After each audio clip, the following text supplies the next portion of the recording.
for today's galgal nga pala ako'y nag-crave sa sopas at ako'y nagluto nito.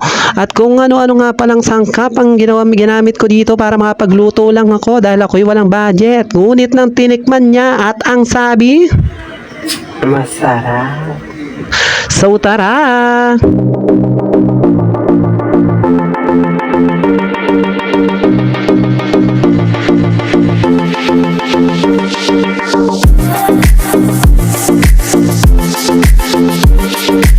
So ngayon nakikita nyo na ang mga sangkap na gagamitin ko sa pagluluto ko ng sopas. Sa halip na Alaska na evaporada, ang ginamit ko Nestle cream. At ang gulay ko malunggay, healthy. So ngayon inumpisan ko na nga pala ang pagigisa ng embutido. Embutido nga pala yung ginamit ko dito. Wala kasi akong pambiling hotdog. Embutido lang ang meron sa kapatid ko. Kaya shout out sa kapatid ko si Bia Guevara na nagbigay ng embutido. So ngayon ginigisa ko na siya at pinapakulo ko naman ngayon itong sopas at nahalo ko na nga itong ginisa kong mga sangkap ng sopas upang ko sa gayon ay sama-sama na at maging malasa nga pala itong sopas na niluluto ko.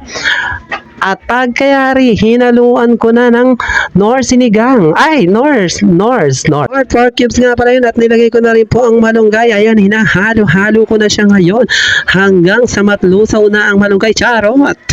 Just lamang po yun. Hinahalo-halo ko lamang po siya upang sa gayon hindi magdikit sa ilalim ng kaldero. Dahil hindi nga pala ako naglalagay ng maraming mantika o hindi ako naglagay ng mantika. Star margarine lang ang ginamit ko. Dahil para nga iwas sa kolesterol, ang nanay pa man din ay mataas ang kolesterol. So ngayon ilalagay ko na nga pala itong Nestle cream. Ayan, tak. Ay, hindi pa nga pala nakabukas. So ngayon ayan, nabuksan ko na, lalagay ko na ang Nestle cream. Ayan, creamy na ang sopas namin. Kaya ngayon, ayan, sige, tumapon mo sa may baba yung Nestle cream. So sige, tak. Ayan, akla, wala na. Galgal ka ng galgal dyan, wala ng laman. So ngayon, ayan, habang pinapakulo ko nga pala iyang sopas na iyan ay naghihintay na sila para matikman nito. Ang kakaibang sopas na niluto ng kagalgal nyo. Ayan, halo ang akla. So ayan, gumagalgal na ako dyan dahil ako nga ay nagugutom at nakikrave na sa sopas. Sa sobrang pagkikrave ko nga pala habang niluluto ko, apuratikim ko.